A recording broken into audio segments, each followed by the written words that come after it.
One of the companies that Marianne and Jürgen Cieslik had been so fascinated with over the years was the Zinner and Sohn of Germany.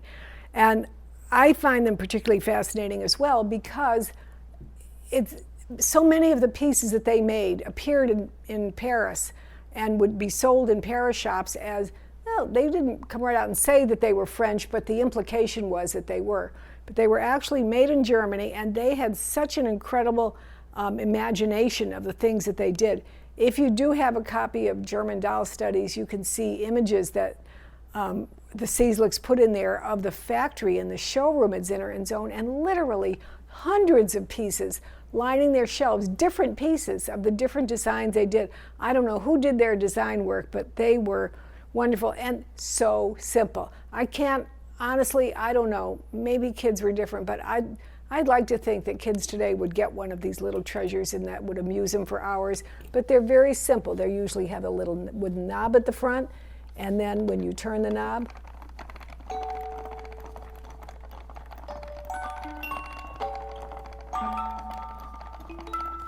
you would have merry music and a very simple little action taking place, usually turning back and forth or bending or whatever, simple things like that wonderful little piece with the clown. This is one I really like with the poodle.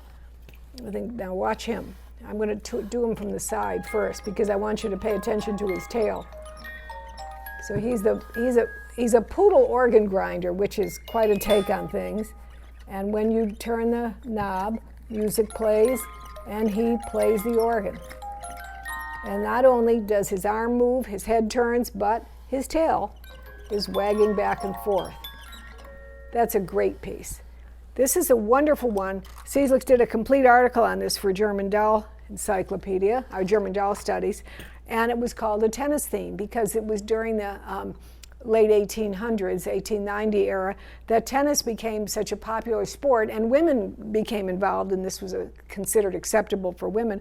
So they did an entire article on dolls with tennis theme, and one of the pieces they featured in there was this pull toy by Zinner and Sohn, not a musical one, just a little girl going back and forth, batting that tennis racket when you played it. And if you can see the mechanism on this particular style, because it was open at the bottom and a very simple mechanism.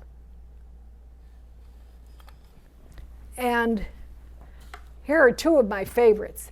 This one is so beautifully preserved, and it's like a little chalet with a lithographed roof, and the children are standing on top of it. And they are, when I find the knob, I'm going to tell you they are calling you to come to the party. And there they are. Music going back and forth, blowing the bugles. Very different. Does not have a musical theme. It has a call to action theme. Very, very nice. And then this one is just funny, and so it is probably my favorite. It's so hard to get these from the back so you can see. Now watch. Raise up, lower down. Raise up, lower down. So they're lifting the weights. They're even balancing little balls on their feet, and they rise high into the ground, and then they go back down again while music plays. And the music would play better if I were doing it from the front, but then you couldn't see them, so we have to live with what we have to live with. Now, let's move over to France, and here is a fascinating piece.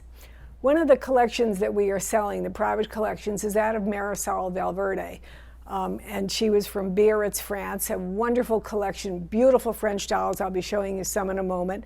And one of her favorites in her whole collection, her favorite pieces, is this goat. And Marisol wrote me a long note about how she had seen this goat for years in a shop of a toy dealer she used to visit. She didn't collect toys, but she liked this man. She used to go visit him. And up on a top shelf was this goat, and she would always try to buy him. And no, he's not for sale. If you find a toy I really want, bring it in. I'll trade you. You can have the goat. She'd keep bringing it. She'd find a toy and bring it in. No. Finally, one day, she found a magic toy that he loved, and he let her have the goat. She took the goat home, and then she discovered certain things about him. Well, she knew already about the nodding head, all right, that he had the nodding head. But what she didn't know was that he had on his underbelly this mechanism that you could move back and forth. I'll take my hand away so you can see it. Move back and forth, and in so doing it, he would basically, like he would be sucking on a nipple, he would be sucking into his mouth a liquid, and he would expunge basically the milk through the udder. Well, she was so curious about this. It was so intriguing. It's so simplistic, but she was so intrigued by it. She kept looking, and then one day she opened the brew book, and there she saw the early patent that Leon Casimir Brew had done for the mysterious goat. And she believes, and I think she's got a really good case. So it was, and she said, this is it. And you look at the patent and you look at the goat, and she's got a really good case. The other reason she has a really good case is just the previous year. Brew had introduced his patent for the Bebe Tatur.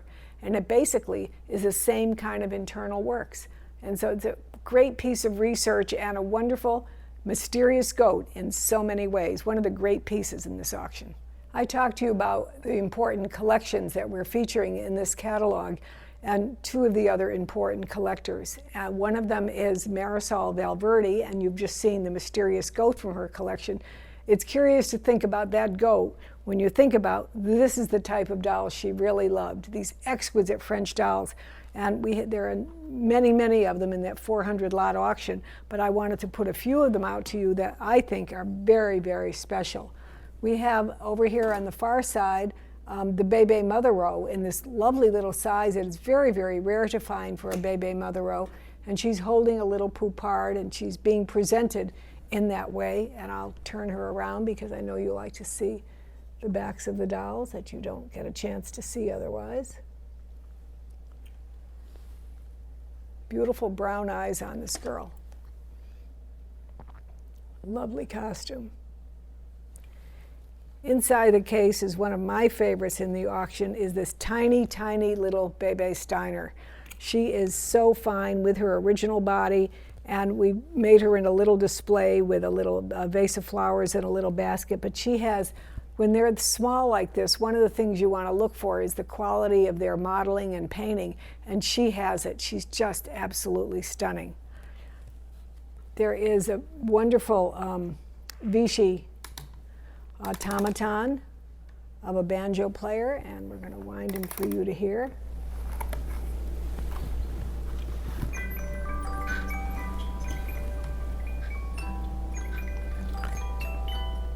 Lovely music. One of the things I always enjoy about the automatons is when they have quality music.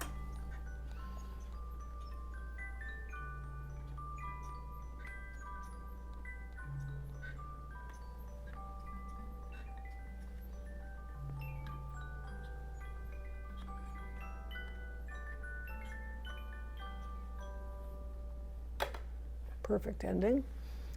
And you dream of finding these. So fabulous, all original little Bebe Jumeau, the gilt-lettered armband, the original dress, the original bonnet, the wig, and the gold-lettered shoes, matching shoes.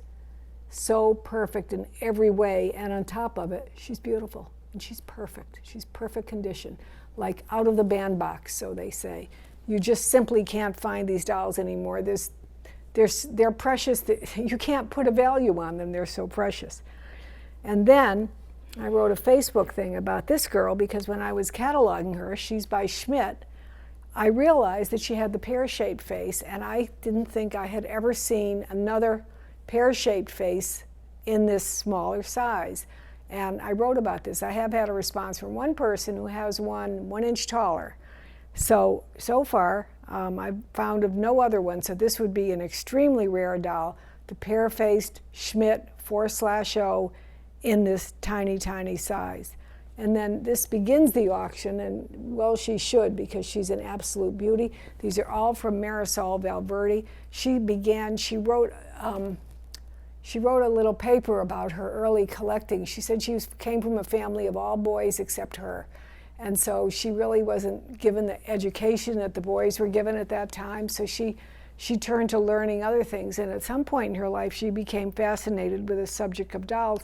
And she treated it very, very seriously. She tried to learn all about the dolls that she had. She made the acquaintance of important and knowledgeable doll connoisseurs at the time, such as Claude de Tave in Paris, who was just a very, very learned doll scholar, and purchased dolls from them and learned about the dolls, and that's what gave her the ability to come up with this fine connoisseur collection. And in the catalog itself, any of the dolls that have come from specific catalogs, such as Marisol Valverde, Marianne Cieslik, Intia Lodi, which I'm about to tell you, or Keith Kaonis, are designated that way, having come from those collections. So you'll be able to know which were hers. Fabulous group. And then we do come to Intia Lodi. At the same time that the Ciesliks were doing their important work on doll research, Intia Lodi was also. She was a scholar she worked in lots of social services throughout her life, but then she began to get involved in the study of dolls and became very, very interested in the chronology and history of women doll makers, or the art character doll movement, and wrote a wonderful book, and unfortunately never translated into English, on dolls going from the Kathy Cruz, from the Munich art doll, and then up into the Cameron Reinhardt art doll movement. And these are three of the wonderful dolls, rare character dolls from the Intia Lodi art character movement in original costumes. Very, very rare and wonderful.